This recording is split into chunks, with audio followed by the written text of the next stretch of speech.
Hey everyone, and welcome to another episode of The Growth Graph. And today I've got somebody who was actually sitting behind the camera the other day with me. It's none other than our very own Arun Joseph, and we fondly call him AJ.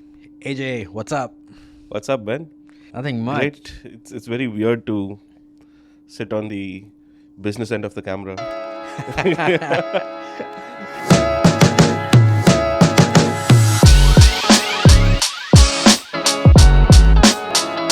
I know you prefer sitting at the back and with your creative juices flowing. That's what really drives you. I understand that. But we want to kind of understand today how your mind works and how your insights, that you can give us and the viewers. So that's what we're here to explore. So, how's your day been going so far? Wow, it's been one of those days where you had to like really roll up your sleeves, get your hands dirty and get things done, right? Exciting. I like those days. Yeah. So So you get to be the man behind the actual work that goes on instead of just saying, "Hey guys, get this done." so essentially we're a very lean team, right? Yeah.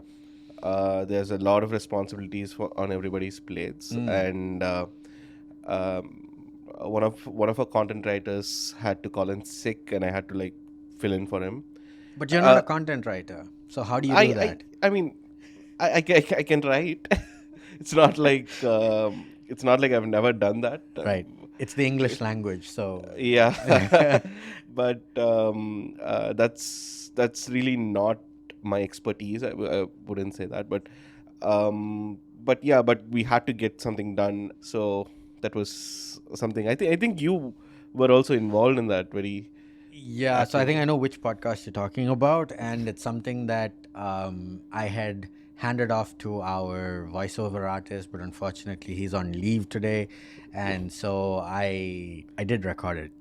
Yeah. So it's kind of weird, but yeah, we're talking about the same thing.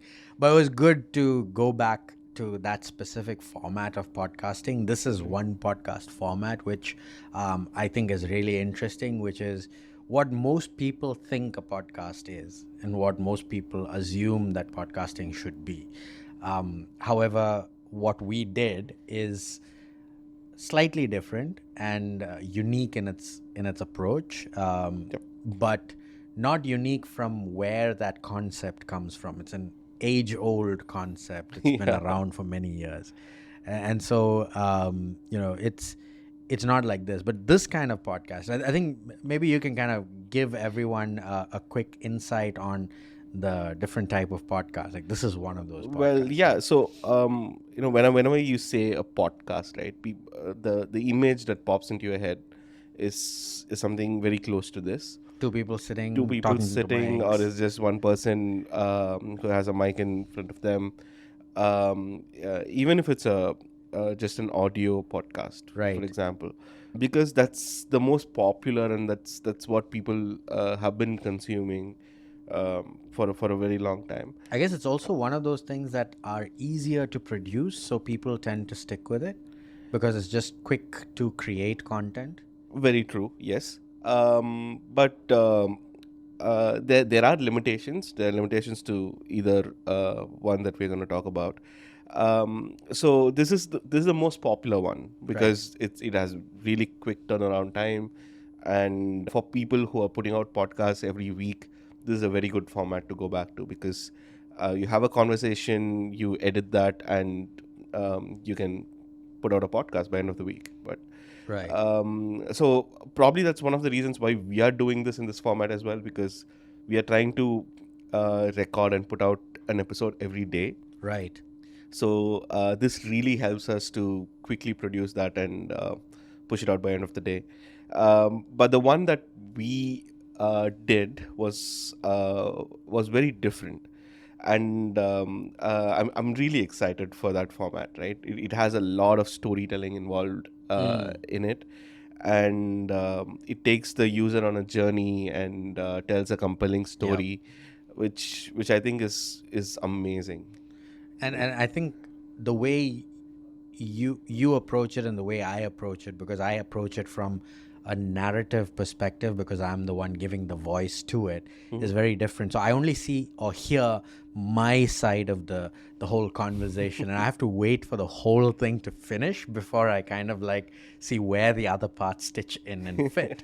So it's really interesting. But when it's Q&A, or when it's two people talking across with each other, it's very easy because I talk about something, then you're giving me a response, and I'm in the moment, in the context, and it just keeps going. I think one of the best podcasts that I've ever seen in terms of, and I think it's the leading podcast in the world at this point in time, which is actually a Q&A podcast. You're talking about Joe Rogan, aren't you? 100%. And I'm sure half like 90% of those who are watching this or hearing this would have guessed that, right? Yeah. Because everybody knows Joe Rogan. And it's amazing because he gets somebody on the other side who's also just as awesome to talk to. And he spends 4 hours on average talking to the person. Yeah, there is a very interesting point that you brought up, which I think is crucial for Q&A podcasts, is you mentioned he brings a really good guest. Right. Because a Q&A podcast is only as good as your guest. So that's why something like a Joe Rogan show is really amazing, because there's a amazing team behind it, and Joe has obviously built a great following for himself And a brand, and a brand, so people want to come on his show. Right. So he's able to bring in people like Elon Musk or Neil deGrasse Tyson or anybody like that. So automatically people want to listen to it. Right. And eventually, after Joe Rogan has been doing this for over a number of years, Joe has built his own brand as well. Correct. So people are there for Joe Rogan as well. Right. So this is a journey that can be built, but it's very, very important to nail the right guest. Initially, most of your audience are coming there for the guest. Right. And it's for people like us, people who are just starting out to be starting out podcasting, it's very difficult to bring really high profile people on your show. Right. And even when they come, they're not like really trained orators or thought leaders. They will be thought leaders in their own sense. Right. They'll give you amazing insights, but it's not going to be something that's going to be juicy enough for your audience. Right. So so these are some of the limitations I see in like running a Q&A style. And I think that's where the narrative style of podcasting is a really interesting methodology, because when you're narrating, you're taking and adding a storytelling element which is very juicy, and you can craft it in using words that really entice and bring up or light up your mind from an imaginative perspective. Yep. I think a beautiful example of that is the TED Radio Hour by NPR. Yep. Where you get this premise with which they start. I was listening to one where they're talking about this person and how that person is afraid of flying, and how that relates to her research. And then and then you hear her on stage in the TED event. So like they've linked everything together. It's not pure narrative, but there is a narration over whatever she's speaking, and you can see the progression or hear the progression as it goes, which is really beautiful, because that's not a pure narrative podcast. I think the narrative podcast that I loved, and I think you know which one I'm talking about, is a podcast which was called Startup, by none other than Gimlet. And Gimlet was a startup studio, right? And phenomenal podcast. Yep, absolutely. For anybody who hasn't heard Gimlet, haven't heard Startup by Gimlet, this is a huge shout out. It's one of our biggest inspirations around the office. the show follows this person called Alex Bloomberg, and it's the most authentic uh, record of somebody building a startup, and it's produced so beautifully. Right. The icing on the cake is throughout his startup journey, ever since he nailed down the idea of his startup, he started going and recording everything. He Right. recorded conversations with his wife. He recorded potential partners, investor Investors. pitches, and everything. Once they hired the first team, he started Recording them. recording conversations with them. In fact, I saw I heard an episode. Why I said saw, you'll quickly realize, but I heard an episode where he did an app with the Google team, right? Yep. And so I was very curious, what is this app? So I went and did a couple of searches, and I found a video from Google's side of Oh. him holding the mic and having this conversation, right? It was phenomenal, and that's when I realized, wow, this is like, this guy has just gone into a boardroom, session where they're thinking, and creative room, and he's basically recording all of that, and it was really weird, but it was really fun as well to see. So I had that image when I was actually thinking of the episode, which is why I said when I saw rather than when I heard.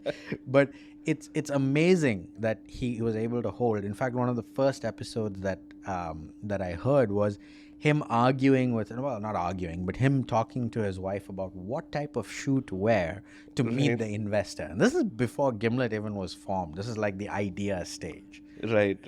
I remember I think it's the very first episode, and I think it's the very first thing that they talk about. Right. And my favorite thing about the whole thing is this is like the scene that really hooked me onto the show was comes right after that. Right. He picks the shoe, goes to an investor meet, and he has actually recorded the first pitch that he has given to an investor. Yes. That's something that you almost never hear. Like, I mean, you right? never hear a pitch. You never hear the actual pitch. People come and talk about how they pitch to an investor properly. Yes. You hear all these success stories or failure stories or learnings and whatnot. But this is like the first hand real, like you're in the room with him. They have a conversation, they meet at a coffee shop or something. Right. And then they start walking down the street and he makes his pitch. Right. And that goes terribly wrong. And the investor is like, okay, wait, I'll do the pitch for you. This is how you should have pitched me. Yeah. Oh, it's amazing. It's the first-hand raw experience of putting together a startup. Right. The what goes behind the scene. It's the stress, the emotional arguments. Another episode I really like about him was about when they negotiate shares with his co-founder. Yes. And after the negotiations, both of them go and record conversations with their spouses. That was really phenomenal. And what I was like, hang on a minute, they're recording all this, and it's weird, right? Yeah. And then he's made an episode of it. I was like, that means he'd completed whatever needed to be done, and then he's come back to this episode and actually done it. And in hindsight, I think he mentioned something like that, right? Like they held on to it until that point. He waited, and then he created this beautiful episode about how co-founders negotiated. It was fantastic, and I think that's the beauty of narrative podcasts, because you and I are sitting here and talking about another podcast, which is which is a narrative podcast, and I think that's phenomenal, to be honest. Yep. So, Alex, great job, man. Like, you're a hero. Yeah. So, coming back to our podcast, what we did, it's like in the middle. It's not a complete Q&A, Right. and it's not completely a narrative style thing as well. What we do is much more into building stories around these people and the startups that they've built. and that really comes out in what we do. We do have a Q&A session with them. We do Right. have an podcasting session or Right. whatever with them, but we go and do the post production off of that. So that's what I was doing. I was listening to like a pre podcast, if you will, that you had recorded with Yes. this guest, Right. and I had to weave a story around it, and that was great. It reminds me of something like a newspaper article, right? Like you would like a report of an event that has happened. Right. So where the journalist or the writer writes his story and brings in quotes from from this whatever person that he is talking to make it more authentic. So Right. it's very close to that. In my Got view, it. it's we do a story and we bring in this person I think it into would it. be very similar to Masters of Scale. Yes, the OG one. The OG one, yeah. Masters of Scale has multiple, but I think the OG one is really amazing. And I believe the one that I really sticks out to me is the one with Satya Nadella, Oh yeah, where they talk about becoming a refounder. refound. Yeah, Right? that's the word. Yeah, that's the word. That was phenomenal for me. And so I think content can be made really exciting. Content can be really really amazing to consume, and a lot of it has to do with how we produce it and create it. Absolutely, I think it's essential, right? Like because especially podcast as a medium, if you think about it, Right. the way people consume that content is very different from any other form of content. Right. For example, if you see a social media post, um, that's what you're doing, Right. right? You're reading an article. Like if there's a newspaper, like imagine you yourself reading a newspaper, right? Like Yeah. you're probably sitting down, you have a coffee, there's a newspaper like physically in front of you, and you're reading. That's what you're doing. Right. But when it comes to a podcast, you're this is not what you're doing. This is you're doing something else, Right. and a podcast is uh, something that's just going on in the background, but you're still consuming content, right? Right. Um, So I could be cooking. I could be driving to driving work, to work. working out, going on your walk, or whatever, right? Right. So, it's very crucial to understand this fact, right? Like, so, it's not enough to produce good conversations or produce whatever content, but how it's presented to the end audience have to be really, really important, because you can easily lose them. So building experiences in that process. Absolutely. So that's why I think a narrative, we can. It's a great tool that you can use to really really hook the audience. Awesome. Now, setting up a podcast like a narrative podcast seems to be a crazy amount of work.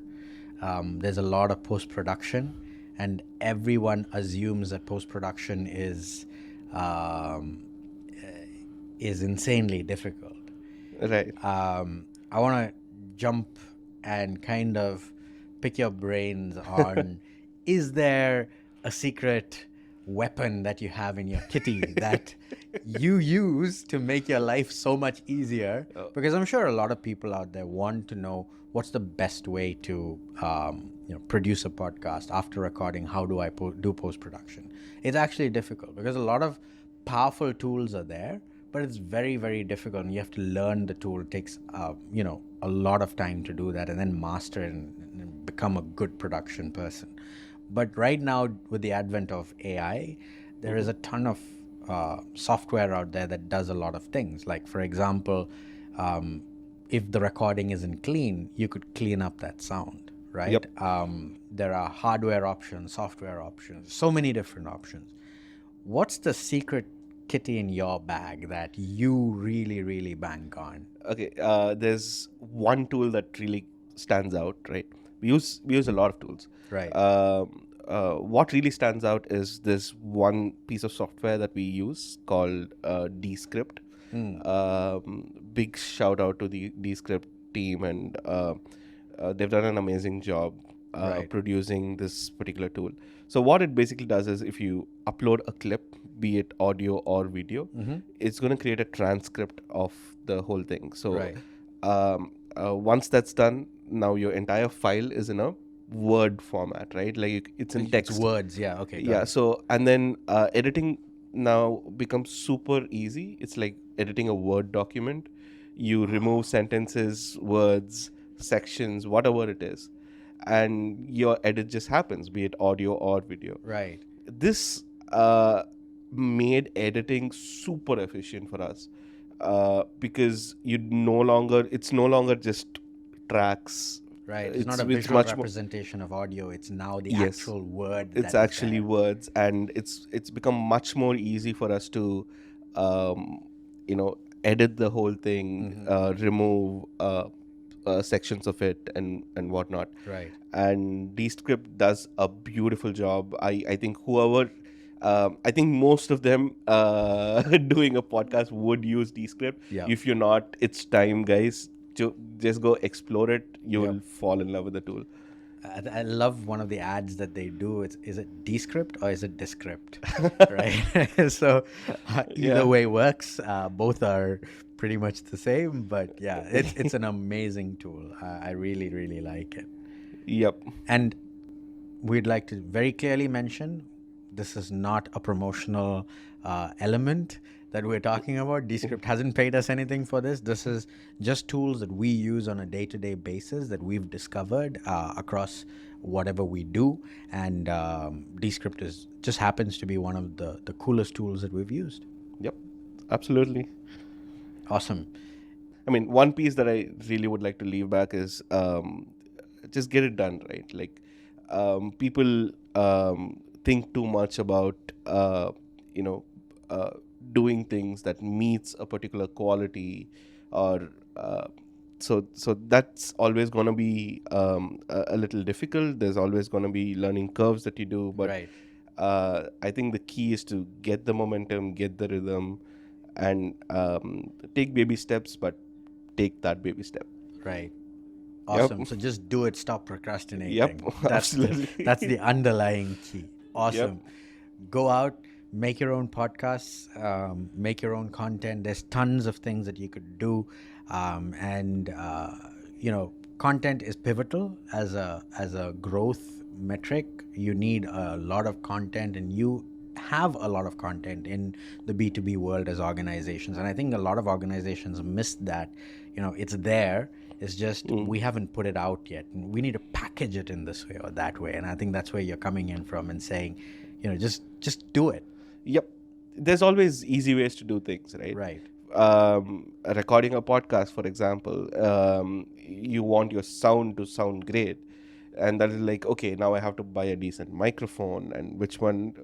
Don't think about all that. Right. Record on your laptop, record on your phone. Right. Get Descript. There's a button, press it, and it'll sound like this.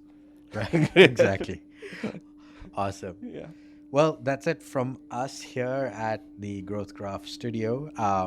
Catch us again tomorrow, same time, same place, and looking forward, guys. Subscribe. Yep. Do that.